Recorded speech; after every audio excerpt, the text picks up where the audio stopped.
Hello everybody and welcome back to the Damage Report. I'm Johnny Rolla. Big old show for you on today, which I believe is a Thursday. Really going with that. If it's still Wednesday, this week's gonna be rough on me. But anyway, we have a lot that we're gonna be talking about. Ryan Grimm is gonna be joining me a little bit later on, obviously contributed to the Young Turks, The Intercept as well. We're gonna be talking about some big news of the day, including Bernie Sanders' new immigration proposal. It is really something. We're gonna be giving you details on that. Bernie Sanders also launching an attack against Facebook after some new reporting of how they mishandled purposefully private data of their users for their own personal business interests. We're gonna have a congressional candidate joining us. Lindsey Graham goes further off the deep end and more. But before we get to all of that, we're gonna be starting off with the latest on William Barr.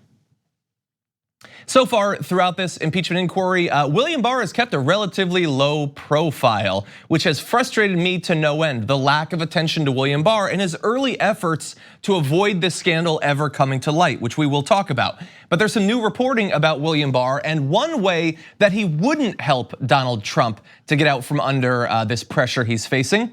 President Trump apparently wanted Attorney General William Barr to hold a news conference declaring that the commander-in-chief had broken no laws during a phone call in which he pressed his Ukrainian counterpart to investigate a political rival. Though Barr ultimately declined to do so, people familiar with the matter said.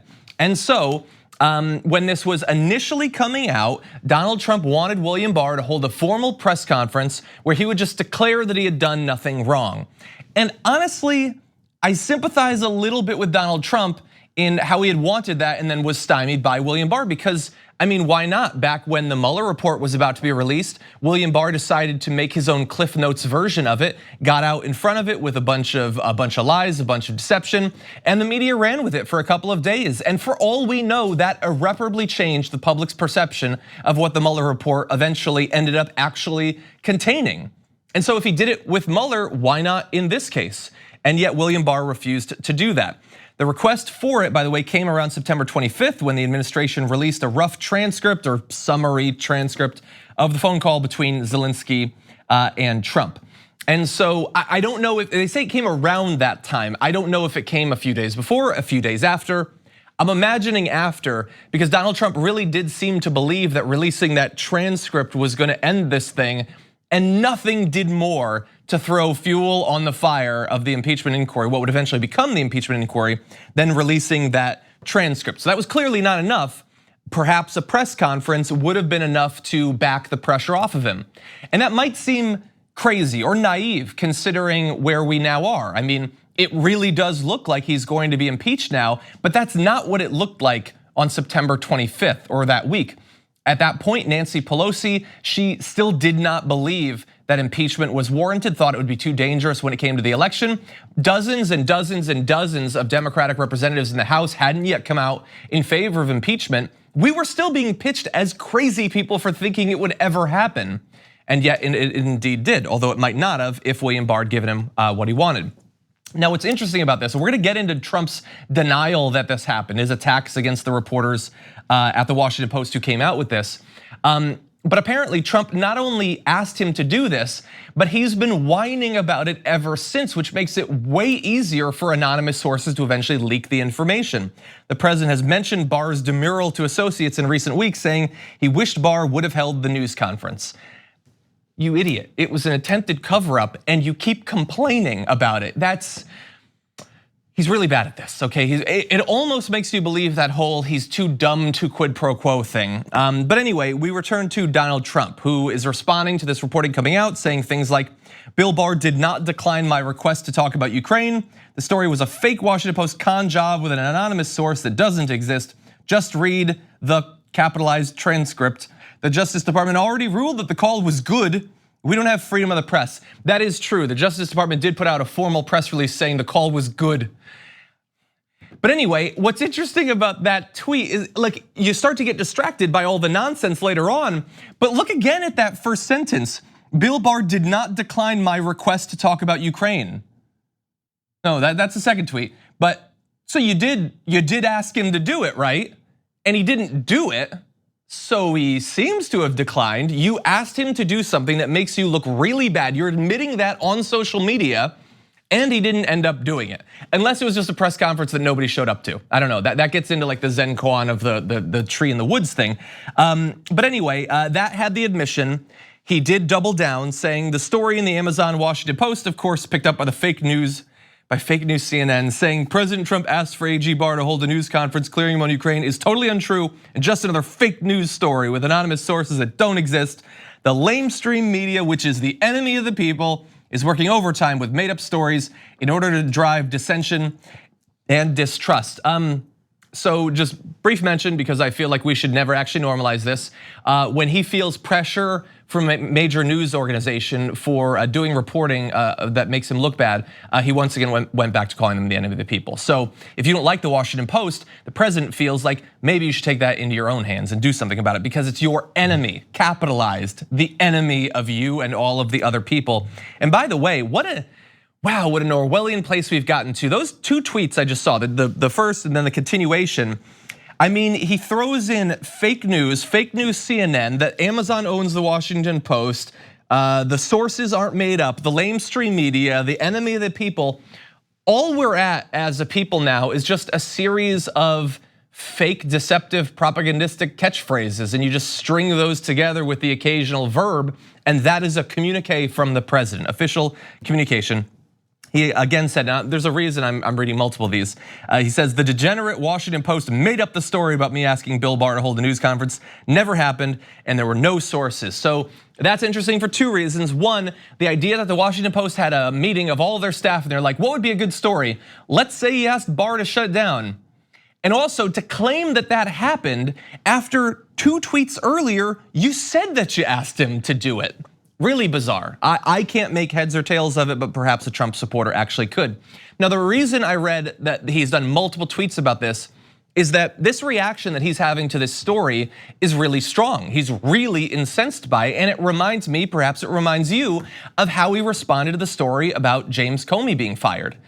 Under seemingly very similar circumstances. With James Comey, he desperately wanted him to publicly clear him of any of the sort of shadow that was hanging over his presidency relatively early on in the months after his inauguration.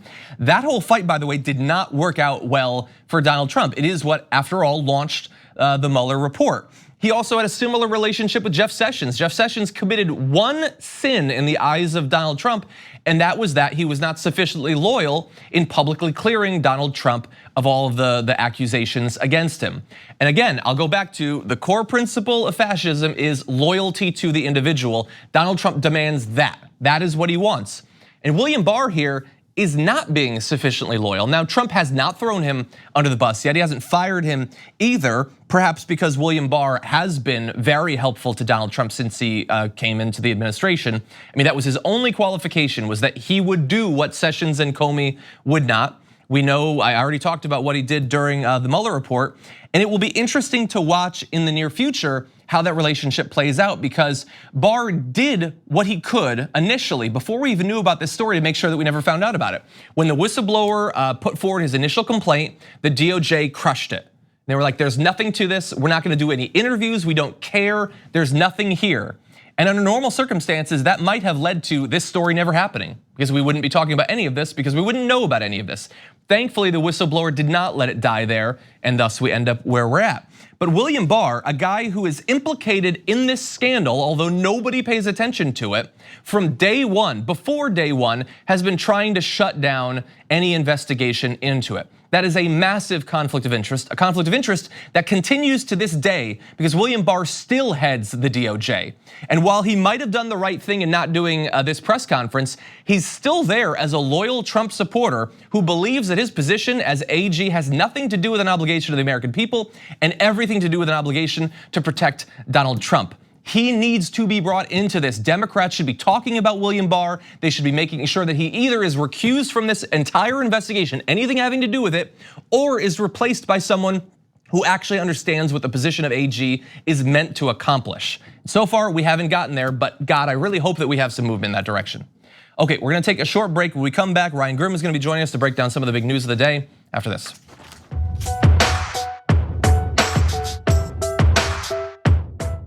I'm old enough that I remember when Captain Crunch put the berries in there. Yay, crunch berries! No, I was like, ooh, the fake berries. Remember? We're gonna try that. We did a story back in the day about how a woman sued, I don't know, General Mills. She'd been eating it for 4 years, Right. believing that it was actual berries. Yeah. She's like, these aren't real berries at all. Yeah. I'm like, I got news for you. Captain Crunch isn't really a captain or a person. Joining me now, legendary whistleblower and American hero, Edward Snowden. First question is, hey, where are you? I'm in my apartment in Moscow. All of a sudden, in the studio, Jim Gaffigan, everybody. Mental illness is, completely undiagnosed in our society. It's not about a particular administration. It's about a broken system of power, and through that, really, the instrumentalization of a system of not justice, but injustice. People understand whether they claim to deny climate change or not. Our collective house is in crisis. We're also dealing with the legacy of 40 years of economic policies that have made people's lives more precarious. Sometimes you got to force people into their humanity. Sometimes you have to shake people into empathy. Senator Elizabeth Warren joins us in the studio. Healthcare is a basic human right, and we are fighting for basic human rights. In order to actually achieve that vision of everyone having access to the same resources and getting to determine the outcome of their life, we have a lot of work to do, and it needs to start right now. Here's something you may not know. When you deposit your money in a big bank, it doesn't just sit, safe and secure, in a vault. Instead, your money could end up building oil pipelines, mining for coal, or drilling in the Arctic. So if you're concerned about the planet, give your money something good to do. Make the move to green with Aspiration's fossil fuel-free account and join the thousands each week who are switching to save their dollars and save the planet at the same time. The Monsanto Corporation continues to sell a herbicide called Roundup, but you should know that that herbicide is a potential killer. Recent studies have linked Roundup to significant increases in non-Hodgkin's lymphoma. That's a cancer that can be devastating to you and the people you love. While Roundup continues to cause cancer, Monsanto continues to make huge profits from the sale of Roundup. They will not take it off the market. If you or a loved one are exposed to Roundup at work or home and then developed non-Hodgkin's lymphoma, you may be entitled to financial compensation, and it's important for you to take action now and hold Monsanto accountable. Cenk Uygur joins us. We are progressive and unapologetically so. Very happy to say that millennial and Gen Z generations are massively progressive along with us. Democrats, they've been so weak for so long. For God's sake, fight for your side. I would not like to compromise with Republicans. I would like to defeat them. Lynn, do you support Donald Trump? Yes, I like Donald Trump. Well, that's why we think you're racist. The 5 black kids in Central Park did not commit the rape. He said, who cares? Keep them in prison anyway. They probably did something. He's a terrible guy. Very fine people on the side chanting, Jews will not replace us. He says we should ban all Muslims. Well, that's bigotry by definition. He said it during the campaign trail over and over again. Called Latinos criminals and rapists. See, you're used to Republicans being strong on television and Democrats cowering. New day in America. Progressives, we actually fight back.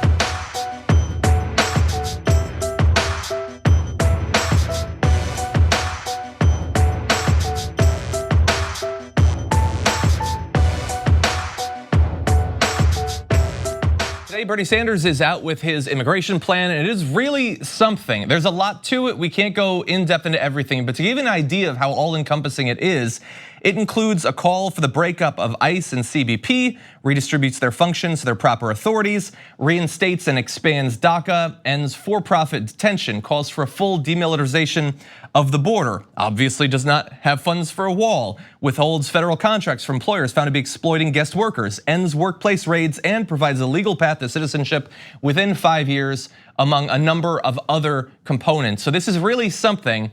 And joining us now to break this down, Washington Bureau Chief for The Intercept and contributor to TYT, Ryan Grimm. Welcome back to the Damage Report. Great to be back here. Great to have you here. And we've certainly got something to dig into. What do you make of Sanders' immigration proposal? Well, I think the left deserves a lot of credit for targeting ICE as an institution itself, and then after that, roping in CBP. I mean, the Border Patrol is in some ways worse and more dangerous agency than ICE, if you can believe that. But ICE has a name that's easier to circulate among the public, and so I think that that's almost one reason that ICE became more commonly known than CBP. But credit where it's due, the focus is now on both of them, and the focus is on their rotten institutional culture. And it shows that progressives are starting to think about actually governing and running institutions.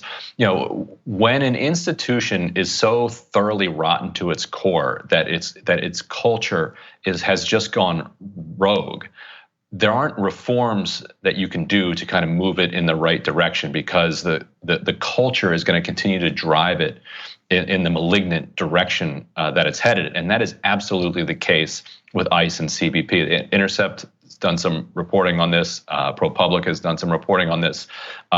You might remember that famous Facebook group that had even the head of CBP in it, sharing just completely disgusting racist memes about Ocasio-Cortez, other members of Congress, and about migrants. It showed just how racist the culture was, and once the culture has become that toxic, the only thing you can do to move forward is to burn it to the ground and build something new in its place. And what Sanders proposes is to move its various functions where they belong. Citizenship would be under the State Department. That makes sense. That's what the State Department does. Border crossings and violations of immigration law would go with law enforcement, the Department of Justice. That, again, that makes sense. After 2001, the September 11th attacks, that's when CBP and ICE were kind of broken out and given this separate law enforcement authority. And so, we're far enough removed from that attack that we can now rationally look back and say, did this work? No, it didn't. So let's start something new. Yeah, it's really something. I think that you're right to point out that it has a focus on institutions that's really necessary for not just communicating values in this area, but making sure that you have a path to actually do something about it once you become president. He acknowledges the need to make liberal use of executive orders and executive actions to get some of this done. And also, topically, while there is a lot of obviously respect for human rights, current human rights abuses against these communities and path to legalization, all of that, there's also a big focus on the economic rights of these individuals, fighting against inequality and exploitation of these communities. That's very much in line with Bernie Sanders' overall political philosophy.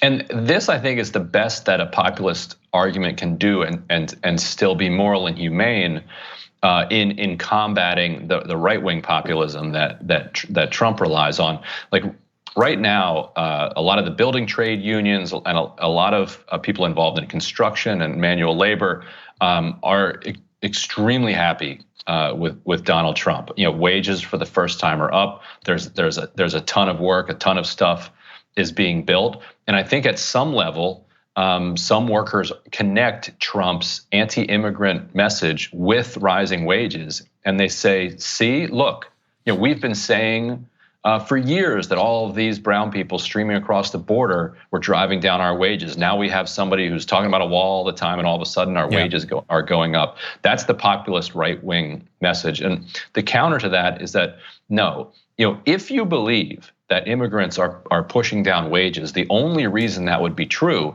is because the legal regime puts them in a separate class where they are utterly able to be exploited by bosses. They can't fight for their own rights. They can't unionize. They can't complain if their wages are stolen. They can't complain if they're being paid less than minimum wage because of the threat of violence and deportation against them. So if you give rights to that class and you bring them on a level to the rest of the working class, then you can't pit the elements of the working class against each other. And that's precisely why unions have always said that one of their biggest demands in NAFTA is that the Mexican government raised wages in Mexico. And that might sound counterintuitive to people. Shouldn't American unions focus on American wages? But no, if you can elevate Mexican wages, then companies don't have the opportunity to flee across the border. Exactly. And capture that cheap labor. And that's before you even get to the concept and the value of solidarity. 100%. And I think it's gonna be a very popular plan. Hopefully, it'll drive some conversation around this topic and get other candidates to make clear what they plan to do in this area. So let's turn now to a very different area. The Netflix show Patriot Act, hosted by Hassan Minhaj, a while back had an episode that's very critical of Saudi Arabia, the Saudi government, and the Saudi government started complaining about it almost immediately, which Minhaj noted, saying, of all the Netflix originals, the only show that Saudi Arabia thinks violates Muslim values is the one hosted by a Muslim, which is ironic. But was also successful because of their complaining, Netflix has decided to pull that episode from Saudi Arabia, which seems to miss the entire point of that episode and that show and what he's trying to do politically. But it shows that they're willing to bow down when an authoritarian regime complains. What do you make of that, Ryan? Yeah, and it validates the entire point he made. Credit to Bernie Sanders, who last night on Twitter unleashed on Crown Prince Mohammed bin Salman over this decision, saying that a murderous dictator who tortures women who are protesting for the right to drive, who murders journalists, should not be dictating what content American companies produce. And I can't imagine a more obvious statement to make. Yet it counts for political courage in today's atmosphere. If you want a reason for a Green New Deal and you're not satisfied by all the ones that are out there, getting off fossil fuels and getting off of dependence with this kleptocracy in Saudi Arabia is as good a reason as any. I certainly agree. Now, Netflix has responded to the criticism for them pulling the episode. And basically they make the point that Saudi Arabia has only really complained about this one episode. They allow other shows that propagate liberal values. They mention the shows, sexual education, that sort of thing. And they say that effectively we can accomplish more by focusing on entertainment than trying to speak truth to power. It seems a little bit self-serving to me, and when they say they can accomplish more, I don't know exactly what they mean that they're trying to accomplish, because they did, after all, bow down to a dictatorship. Do you think that it's on them as an entertainment company to be making these sorts of decisions to stand up for American values when they are an international corporation? Yeah, and they're not just American values; they're the international human values. Yeah. And everybody has an ethical obligation to stand up for those. What Saudi Arabia wants to create and what Netflix is saying is okay is an authoritarian dictatorship that allows some entertainment that isn't completely dictated to the public by the royal family, but that otherwise absolutely no criticism of the regime will be tolerated. And this is a regime that not just is butchering journalists, but it's torturing and slaughtering not just dissidents and activists, but people who as 17-year-olds who post something slightly critical of the royal family on Twitter, will be dragged out of their apartments and executed, never seen from again. Yeah. It's just an absolutely horrifyingly evil regime, and their argument is that as long as they make some modest reforms and allow women to drive and allow some Western entertainment into the country, that the bargain should be that they should be completely immune from criticism. And, that all you're doing is kind of propping up that regime. Yeah, and look, I guess I should reach out to some of the activists inside of Saudi Arabia and ask them if they are okay with losing their ability to distribute materials that are critical of the government, but on the other hand, they get to watch BoJack Horseman. maybe that's okay. I don't know. Right, and you're reaching out to them, maybe intercepted by spies at Twitter. They just indicted 2 Saudi spies who were working for Twitter and snooping on dissident accounts. Or it may otherwise be surveilled, and the dissidents may wind up tortured and executed just for one of us reaching out to them. Exactly. It's a horribly dystopian situation. Yeah. So we don't have much time, but I do want your impressions on one last story, and that is that Bill Gates was recently asked about some of the wealth tax proposals that are going around, and he addressed Elizabeth Warren's in particular, saying that if I had to pay $20 billion, it's fine. But when you say I should pay $100 billion, then I'm starting to do a little math about what I have left over. And I would respond by saying, I think you should do the math first because nobody's asking you to pay $100 billion. It's a 6% tax. How many trillions of dollars do you have? But he's indicating there that there's a limit to how far he's willing to go with these tax reforms. What do you think about that? Right, maybe he shouldn't have dropped out of Harvard. He could have taken a basic statistics class. Although some people are calling for more of his wealth to be taken. Me, for instance, take more of it. But yeah, the argument that is often made in defense of billionaires is look at Bill Gates. He's a nice guy. He's curing HIV. He's doing all this great work around the world. Here's what's crazy about Bill Gates, that he famously retired 15, 20 years ago or so, and announced very publicly that he was going to spend the rest of his life giving his money away, and to a large extent he has done that. Yet today he is richer than the day he stopped working and began giving all his money away. That's crazy. Which just shows you just the value of compound interest and passive income, and how the rich just continue to get richer without doing anything at all. And so, he's one more billionaire that is objecting to a billionaire tax, and one more reason that we should have one. Yeah, and look, obviously he's done a number of good things. I have a friend I went to college with who worked with the Bill and Melinda Gates Foundation in Africa to fight HIV. Like, he does good things, which I am willing to give him warm thoughts for. I'm not willing to give him a lifetime cessation on tax reform, especially when and he's supplanted government. He's his own private government in all of these countries, and in our own country, he dictates health and education policy. He might be doing it from a magnanimous, benevolent perspective, but it's utterly undemocratic. Yeah. Sorry, what were you saying? Well, I was just going to say, especially when a follow-up question was asked about if it was Warren and Donald Trump, who would you support? And he, at best interpretation, was vacillated and wasn't clear. But he seemed perfectly willing to support Donald Trump if a wealth tax was the alternative. Yeah, and it's revealing that somebody like him wouldn't just automatically say, no, I'm not going to vote for Donald Trump, and list the obvious reasons why it's wrong to support Donald Trump. He clearly has more money than he's ever going to be able to spend his entire life.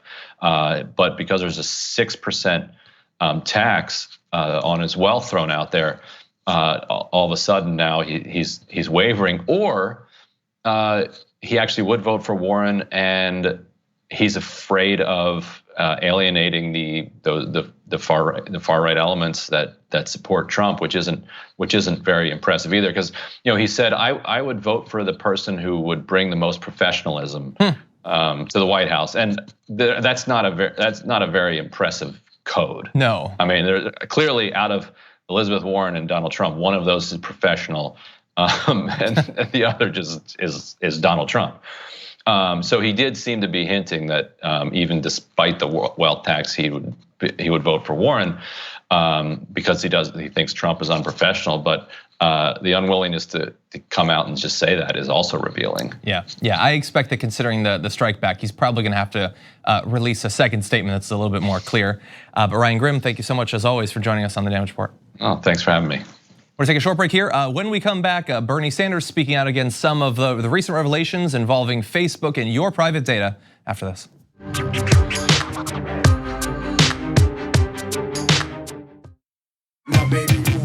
fat, baby, move that fat. We thugged out.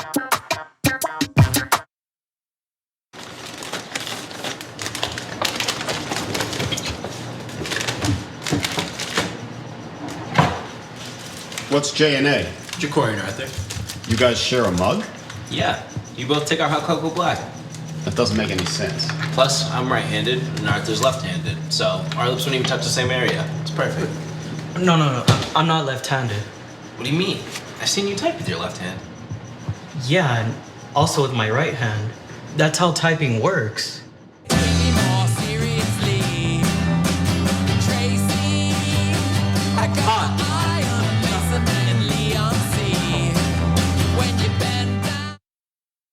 So this is what democracy looks like. When I think back to the debates in 2016, this was a very different party that was debating. First time in my lifetime that I've actually had progressives represent us. Here comes Bernie. This whole debate tonight was shaped by progressives. We have to live our values every day in a campaign. She came with receipts. That was her strongest moment by far. This is going to be one of the best primaries we've ever seen. This is what we've been saying would happen, and now it's playing out on the debate stage.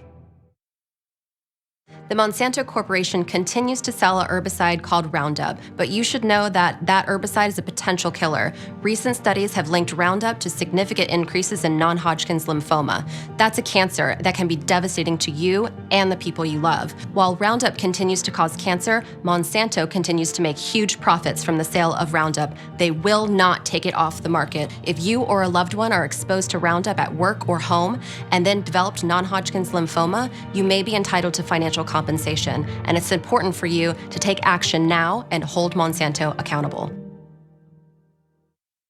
We are onto something that is going to be amazing, but what we need is your help. The number one problem is there's too much power in too few hands. Every single problem that we have can be traced back to dark money. They take large donors, they serve large donors. So these handful of gatekeepers try to dictate everything. Like all of you already know, they don't work for you, they work for their donors. So fire them and hire people who will only work for you that say no corporate backed money. We are going to change the way we elect candidates in this country. Uncorrupted Democrats. We're gonna fight for the issues and win on policy. This is incredibly personal. We need free healthcare for everyone. We're fighting for $15 minimum wage, single payer healthcare, debt-free college, and we are gonna get money out of politics once and for all. I've taken a public pledge not to accept any corporate money. Because the last thing we're gonna do is go into another presidential election and run a corporatist against a populist candidate. At some point, the buck needs to stop, and it's gonna stop with us. It's gonna stop with Justice Democrats. So who are we? People who do not take corporate PAC money. We're relying on small donors. 99.9% of our contributions came from people. You're a Just Democrat, so you don't take any corporate PAC money. I'm not influenced by money. As a Justice Democrat, I made that pledge. Not a betting. Absolutely no. I will go to Congress unbossed and unbought. We try to create a government which works for all of us. That is what America's about, and that's what a representative democracy should be about. We are just getting warmed up here. Vote for uncorrupted Democrats. The fight starts now, it starts today, and it starts with you.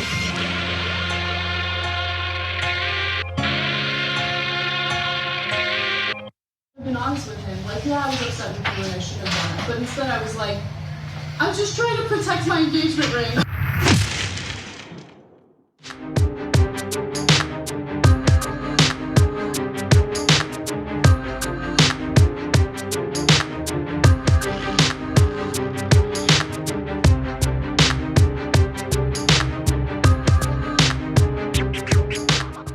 Bernie Sanders had strong words for Facebook after new reporting showing that the company has for a very long time used, on the one hand, your private data to get app developers to give them preferential deals to make money, while at the same time trying to convince you that they have a lot of respect for your private information. And the senator said, Facebook has incredible power over the economy and our political life. It harvests the data of 228 million Americans and over uses the sensitive information in dangerous ways. What we need is vigorous antitrust action and to break Facebook up. Now, I'm gonna give you the details on the reporting in case you haven't seen it, but note that he's not just criticizing them and he's not just calling for investigations. He's saying they need to be broken up, which is about as far as any politician in America has gone. Warren had attacked Facebook a little bit and received a ton of strike back from Zuckerberg, who apparently was allying with Buttigieg to oppose her. And so we'll have to see how he responds to Bernie Sanders. But let me tell you about this actual reporting. So Facebook apparently gave Amazon special access to user data because it was spending money on Facebook advertising. In another case, the messaging app MessageMe was cut off from access to data because it had grown too popular and could compete with Facebook.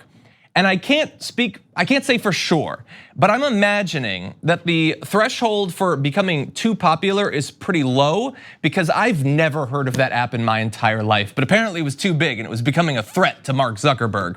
But also notice there, when they said they gave them special access to user data because they were spending money on advertising, you are probably thinking as we talk about this story, wait, aren't they also in the news for allowing Donald Trump and other politicians to lie in their ads?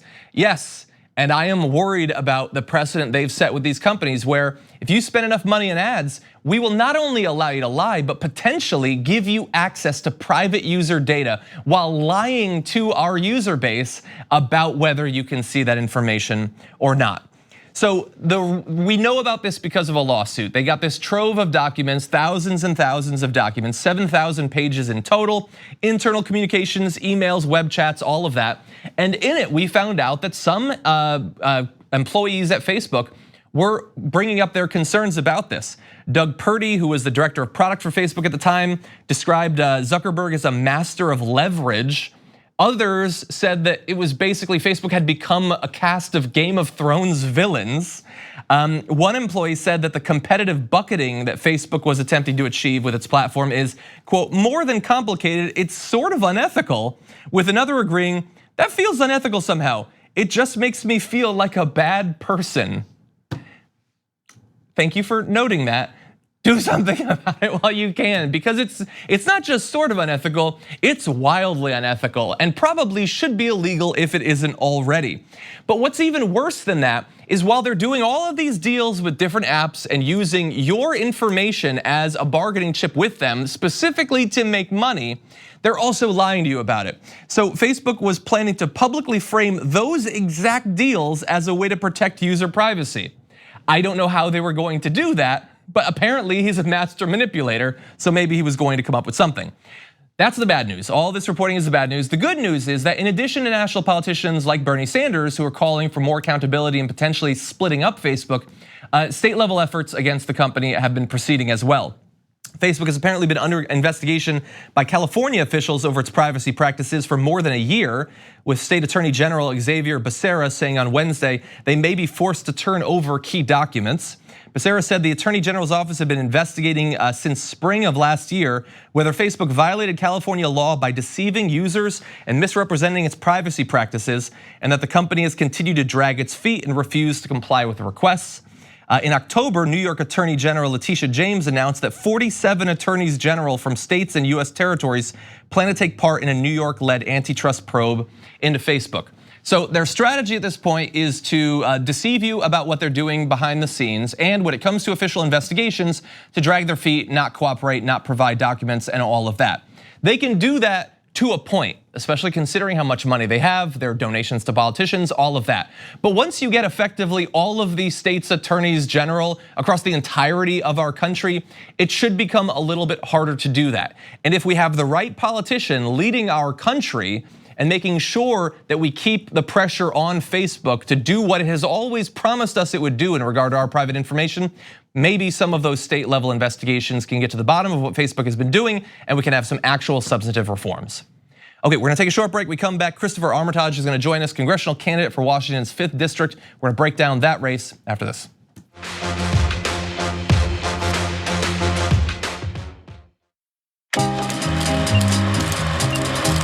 We're gonna do a little thing we like to call Weekly World News. Weekly World News. I cull stories from around the globe, stories that aren't covered on the main show or aren't covered enough, and I turn it into a 5-question quiz for Dave and Steve. All right, do we have our answers? A from Dave and C from Steve. And the correct answer is B, an oil tanker that sank off the coast of China. Okay, we have one answer of B and one answer of C. What is the correct answer? It is, of course, A, an airplane wing walking stunt gone wrong. Okay, we have an answer of A from Dave and C from Steve. The correct answer is B. We have an answer of B and C. What is the correct answer in true Weekly World News tradition? It's A. Come on. Taking the bear out for ice cream. That can't possibly be true. We're terrible today. Just terrible. I often think about the terror that my grandmother was under until she was 8 or 9 years old, and how horrific that experience must have been in this state of discomfort for the benefit of other people. People will still treat you like you're the problem. That's what we mean when we say living well black. We're just trying to live our best life. We're trying to be the best that we can be, and we're frustrated and tired of people treating us like we're criminals. The Monsanto Corporation continues to sell an herbicide called Roundup. You should know that recent studies have linked this commercial herbicide to a significant increase in non-Hodgkin's lymphoma. A diagnosis of this type of cancer can be devastating to you and your family, while Monsanto continues to profit from these sales. If you or a loved one were exposed to Roundup at work or at home and then developed non-Hodgkin's lymphoma, you might be entitled to financial compensation, and you have a right to take action now.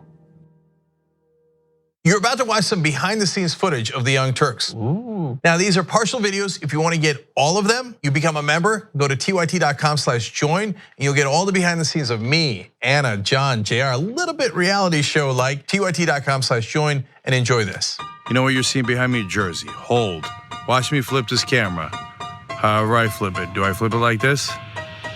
No, I just took a picture. I'm bitsing right now. What? Behind the scenes. Oh, okay. For members? I don't have my face on. She doesn't have her face on, folks. Oh, that's JR's ass right there. You can't take 5 minutes off, can you? No, I can't, Johnny Pie. I said it was live stream, but I was lying. It's not a live stream. It's just for members. Bitsy, this is my cat. You know what his name is? Kiki Cat. Animals are innocent. Control room and the insanity is obviously there. Right now, as you can see, I'm directing or tech directing. I'm so happy to be here. This is what like a Labor Day beard looks like for Jank. Man, you're a Young Turks viewer if you recognize me like this. Oh, thank you. You are the one person in my life I would love to meet. What's going on, guys? This is a Bitsy or a BTS or behind the scenes with Hassan Piker, AKA Woke Bay. Oh, hi, I didn't see you there. I have finished my show, The Damage Report, and now I get into a really awkward time of the day. When I'm sitting, the control room is right there. So I can see Barr. This is the Pittsburgh office, by the way. I refer to often as the boiler room. You see how it's ripped? Is it super unprofessional to wear that at a business meeting? Or am I like cool, rebel? I just finished doing the power panel and I'm fired up. What do you do for TYT?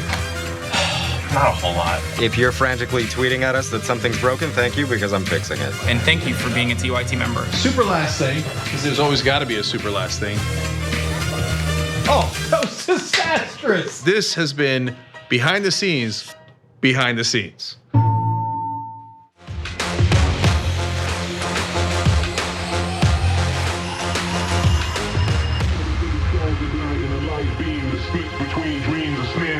I'm a product of the stars at night and a light beam is split between dreams and snares of nice kicks. I'm a product of the stars at night and a light beam. I'm a product of the stars at night and a light beam. Joining us now is congressional candidate for Washington's 5th District, Christopher Armitage. Welcome to the show. Thanks for having me, John. I appreciate it. I'm really excited to talk to you and tell some more people about our little neck of the woods and the bigger picture of it all. I'm very excited about that as well. So why don't we start with your neck of the woods? Give us an idea of what the 5th District is like.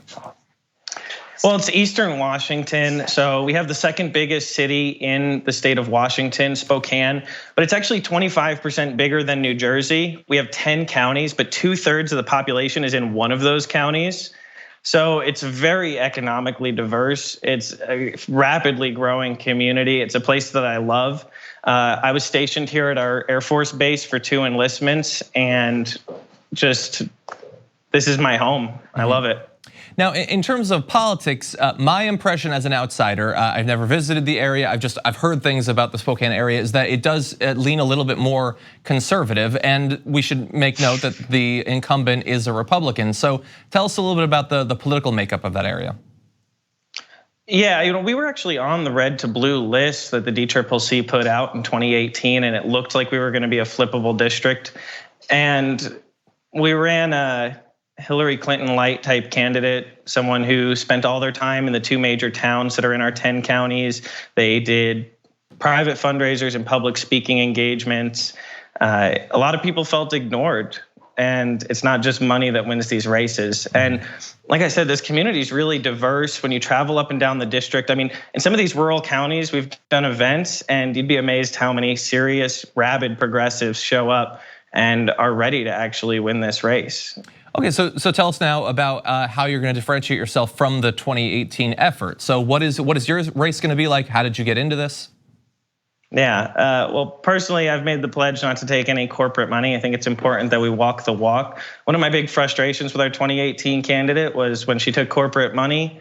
A big reason why I decided to run was, as a working class guy, I can't give my vote to someone who's going to use my healthcare, my family's healthcare, my community's healthcare as a bargaining chip for political gain.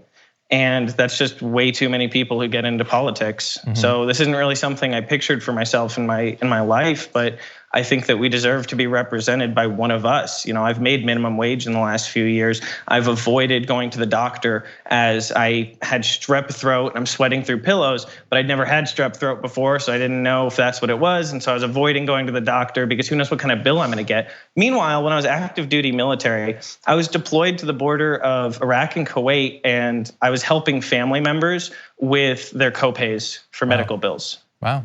That's not fair. Nobody should have to go through that. Certainly not. And so obviously you're coming from a different place than the previous attempt to unseat Kathy McMorris Rogers, coming from a very different place than Rogers especially. And so what is she represented for the district? I know that she takes a lot of money from corporations, something you're not gonna do, especially from dirty energy corporations. So what has she been for the district over the past few years? She's been an absentee. She votes with Trump 95% of the time. Wow. She shows up. She's not well liked. Even conservatives out here don't like her because they feel like she's not defending Trump enough. Or a lot of our conservatives in this district are more libertarian leaning, and she's a more evangelical Republican. So she kind of on both sides. People really don't like her. She regularly for 3 Republican challengers. And so, she's voted against the ACA 50 times. Wow. We have rural hospitals up and down this district. They were not turning a profit. They were losing money every single year until the ACA. Now, every time she's voted against the ACA, she's voted against our rural hospitals. I experienced universal single payer healthcare in the military, and it was great. I never worried. I please, anyone out there who knows someone in the military, no matter how conservative they are, ask them, do you feel cheated out of private insurance? Because they don't. You've been propagandized to. You didn't know how little choice you actually had while you were in there. How dare I? Exactly. So you've pointed out now that you've got in that area, you described them as rabid progressives. You also have some disaffected conservatives. So when you're out there and you're campaigning, what are some of the issues that you're focusing on to try to bring in either one or the other or both of those groups? Well, Medicare for All is very popular, even among our farming and rural communities. Underemployment and unemployment, especially in 5 of our 10 counties, are a massive, well, the underemployment in every county, but unemployment in some of our counties is over 10%. And that's just the people who are actively unemployed, haven't been out of the workforce for years. People need good jobs. That's why in our district, we're hosting Green New Deal forums. I'm a member of the Sunrise Movement. I helped organize the climate strike out here. We had 1,000 people in downtown Spokane show up for the climate strike. It was incredible. And so we're working with the Sunrise Movement to hold Green New Deal forums in every one of these counties and communicate to the rural communities how this is gonna be the greatest economic stimulus package since since World War II. It's going to rebuild our middle class. It's going to give people the chance to not just have jobs, but have good jobs. And that's a core part of my platform, is communicating to people. Yeah. And even though, in our district, I mean, we have some people who, we had a state representative who is in our district who wrote a conservative manifesto basically calling for any man who's pro-choice to be killed. And we have armed conservative militias out here that are pretty serious. And that person who wrote that manifesto, who's a state representative from here, he was reported to the FBI for that by our Trump-supporting sheriff. Wow. And so it's pretty intense, but there's so much pushback. People are ready for the change. It's just we're not going to get there if we keep running candidates that people have to hold their nose when they vote for. Yeah.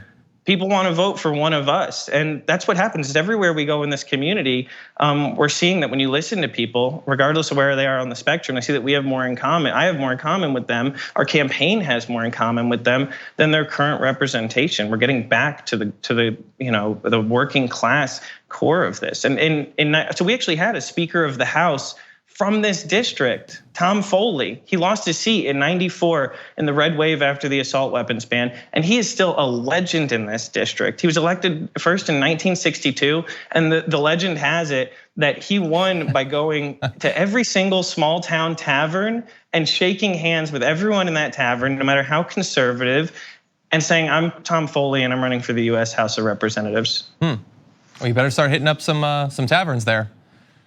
But anyway, it's been great getting a chance to know a little bit about you, Christopher, and your candidacy. If people would like to find out more about what you want to accomplish, if you get into the House, where can they go to find out more? I'd recommend going to armitageforcongress.com, ARMITAGEFOR, Congress.com, and please consider contributing. Monthly recurring contribution of any amount. It's all grassroots, and a lot of the establishment out here doesn't believe that you can run a viable campaign without corporate money. We're here to prove them wrong. And in 2020, we will win. We're earning votes out there every day, and we get to replace a Republican with someone who supports the Green New Deal, single-payer Medicare for all, tuition-free universities and trade schools. And I also want to mention, if I ever get the chance publicly, I totally support any TYT pledges that you guys want to throw my way. That would be awesome. Well, we have the economic pledge. Maybe we can talk about that sometime.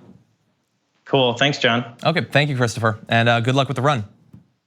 Appreciate it.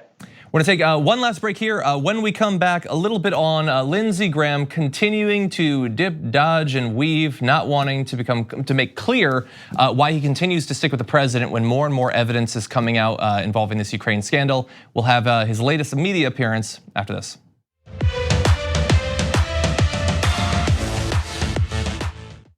Welcome to the Damage Report. I'm John Idarola. This is gonna be a big one. The earth is burning. Yeah. Not only that, but that should shake you enough, period. But that so many people in power don't seem to care. We're making America great again by throwing more money at the military to destroy other countries because that makes us great instead of investing it in ourselves. That it's Donald Trump and it's Stephen Miller. The choosing is based on wanting to create cruel and inhumane conditions to scare other people away from ever coming to the United States. We have to also remember that we like to put people in prison in this country. There's only one place to put garbage people: in the trash. We've never had so much access to so much information with so little idea of what the hell is going on. What does enforcing our borders have to do with traumatizing children? Absolutely nothing. I think a sane person could say the current situation we have right now is radical. But what we're doing is literally making the world more like hell. That's a warning sign.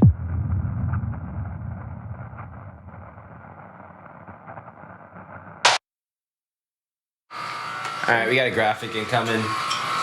Putting it up, 3, 2, 1. All right, video next. And next video. And power panel. And dropping it.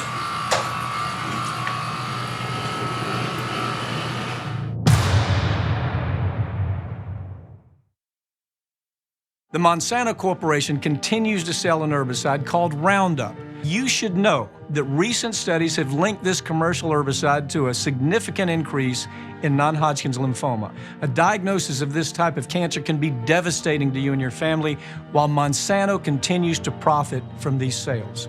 If you or a loved one were exposed to Roundup at work or at home and then developed non-Hodgkin's lymphoma, you might be entitled to financial compensation, and you have a right to take action now.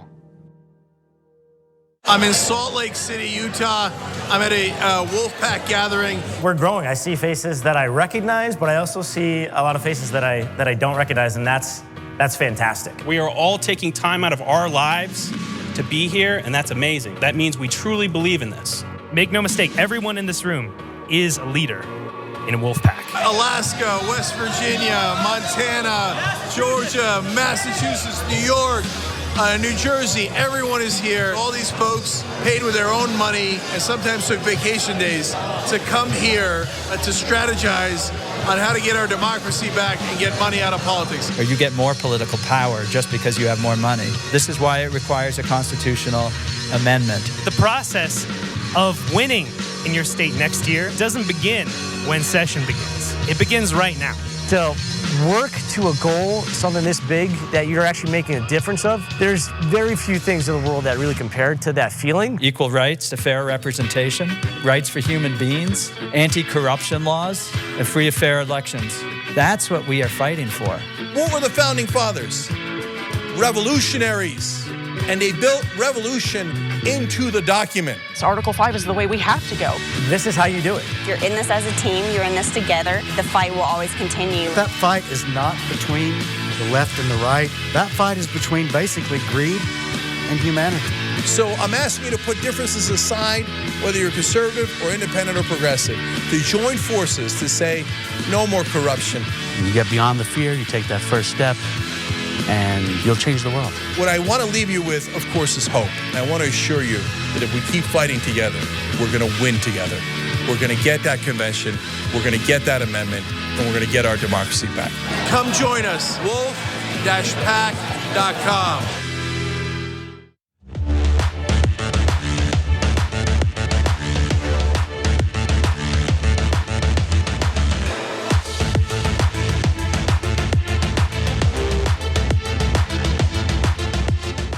Lindsey Graham has said weeks ago that he would have an open mind on this whole quid pro quo thing, that he would take a look at the evidence and decide where he stands based on that. Well, now would be a good time to demonstrate it, because earlier this week, Ambassador to the EU, Gordon Sondland, reversed his prior testimony, admitting now that, yes, it was a quid pro quo. That's huge news. Let's see how the senator responds to it. Bill Taylor, what does he base his belief that there's a quid pro quo on? What is the factual basis? A conversation with Sunderland. Now, here's a question. Why did Sunderland change his testimony? Was there a connection between Sunderland and Democratic operatives on the committee? Did he talk to Schiff? Did he talk to Schiff staffers? I've been a lawyer for a very long time, and when somebody changes their testimony, they suddenly recall something they didn't know before. It makes me incredibly suspicious. Why did Sunderland change his mind? What prompted him to change his mind about maybe there was a quid pro quo when I said there wasn't? Okay, so yes, when someone changes their testimony, it is suspicious, and we then have to divine why did they change what they said. Now, yes, hypothetically, this Republican mega donor could be a huge Adam Schiff fan, and maybe that's why he changed his mind. Or it could be that he was lying before, and other witnesses who have come forward have made it clear that he was not being honest. He worries now about being charged with perjury and potentially going to jail to join Michael Cohen and Paul Manafort. And so maybe that's why he's changing his testimony. Just a consideration, put that out there. The thing is, for Lindsey Graham to sit there and say that this guy, Sondland, who literally gave Donald Trump $1 million for his inauguration committee, to be secretly colluding with the Democrats is interesting, considering some of the things that prominent Republicans have said about Sondland in the past. I got a quote from a huge Sondland fan. You might know Donald J. Trump, who said, "I would love to send Ambassador Sondland, a really good man and great American, to testify, but something, a bunch of lies." But there, he's a good man and a great American. So how dare Lindsey Graham besmirch his great name? And that, of course, demonstrates that for Donald Trump, whether he likes or hates a person is entirely dependent on what they can do for him. But anyway, so let's bear that in mind. This is not some Democratic operative. It was an ambassador who was chosen by Donald Trump, who gave $1 million to Donald Trump. What really explains what you just saw with Lindsey Graham is not actual honest suspicion over the changing testimony of Sondland. It's that he doesn't care about any of this and he's not taking it seriously. That is very clear in a couple of different ways. On the one hand, you have him saying that he's not gonna read any of the transcripts. I've written the whole process off. I think this is a bunch of BS after weeks of saying he wants to see what's in the transcripts. I would say even better evidence that he's not taking this process seriously is that, did you notice that as you were listening to all of his criticisms of Sunderland, did you ever think, wait, this guy's name isn't Sunderland, it's Sondland, and how does this US Senator not know what his name is? And so Lindsey Graham is a joke, he's treating this as a joke, but that doesn't make it go away. Maybe start taking it seriously because a presidency could depend on it. Anyway, thank you everybody, we'll see you tomorrow morning.